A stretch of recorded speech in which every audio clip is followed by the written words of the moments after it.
古詩有云：生年不滿百，常懷千歲憂。所謂人生苦短就係呢個意思。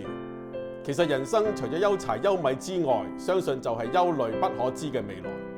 但係詩人藉此勸人通達世事，及時行樂，不必為嗰啲毫無益處嘅事而日夜煩憂，並且諷刺嗰啲貪圖富貴嘅人愚昧無知，唔懂得領悟人生。